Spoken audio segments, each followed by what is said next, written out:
discuss the role of Election Commission of India in the light of evolution of Model Code of Conduct.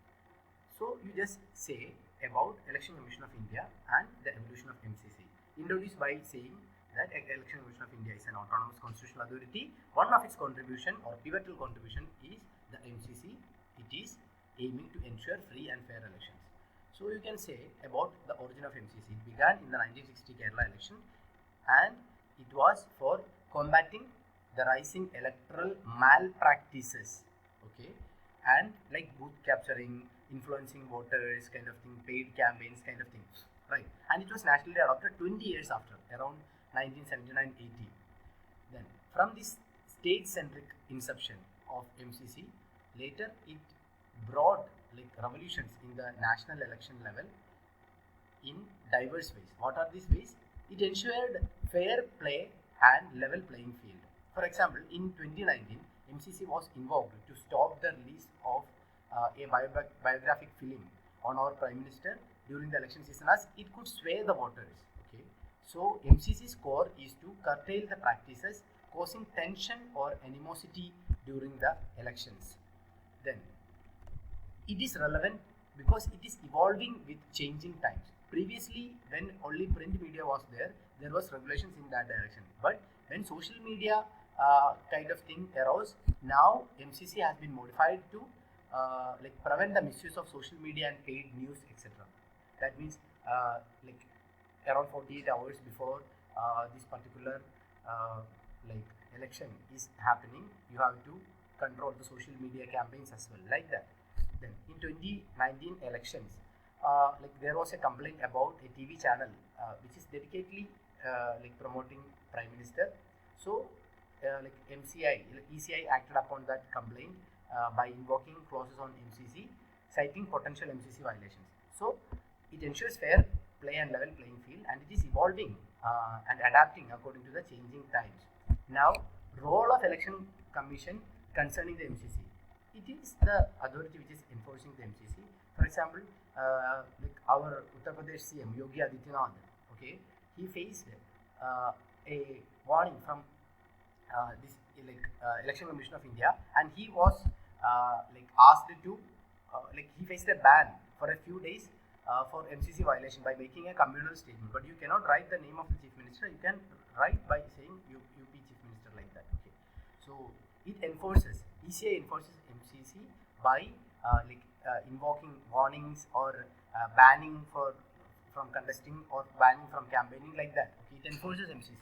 Then, so it's not about doing something after a violation happens. It is also like proactively doing some things. Like even before such thing happens, it is creating awareness and training. Okay, it educates political entities and even public about the MCC. Before every major election, ECI releases videos, radio informations, and collaborations with social media like Facebook, Twitter, etc. to disseminate information about the MCC.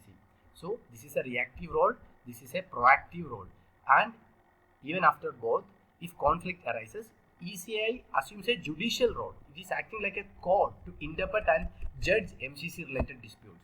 For example, in 2014, there was complaint about the ruling and opposition party leaders for giving speeches in close proximity to the polling booth, which were examined under the MCC's purview, and it was found that like when you are speaking in like such a tall leaders, when speaking very close to the like polling booths, that means it can have significant impact on the voters. It can sway the voters in one or other direction based on that speech without like assessing what they have done for the country. Okay, so while enforcing the MCC, this thing ECI's challenge, like we till now so like ECI as a regulatory authority, but ECI is not always pulling up people like and curtailing their freedom of speech and all. It is not nothing like that. It is balancing the rights with the responsibilities. If you are making derogatory comments, you will be pulled up by the ECC, like Election Commission of India, ECI, and if you are making speech without making any derogatory comments, you won't be facing any issues. Like in 2019 election, a candidate called Asam Khan was like warned by ECI for making derogatory comments or defaming his opponent, while simultaneously it ensured that politicians could express their views on various subjects You can inform the people about the things that you have done, about the wrongs that others have done, kind of thing, but without making derogatory comments or without violating the MCC. So balancing right with responsibilities has also been ensured by ECI. Like that also you can write as a balancing comment. Now by concluding, you can say that MCC, with its evolving nature and ECI's vigilant enforcement of MCC, has become a cornerstone of India's elections. The myriad of examples, that is the n number of examples from various election years, attest to the significance of ECI's commitment to hold or uphold the democratic ethos of a nation. With that, you can conclude, but you just observe the things. Okay, you can use such phrases by practice, that will be coming handy. The myriad of examples from various election years attest to its significance. Okay, so such kind of phrases will make the examiner more happy that it is not common in everybody's paper.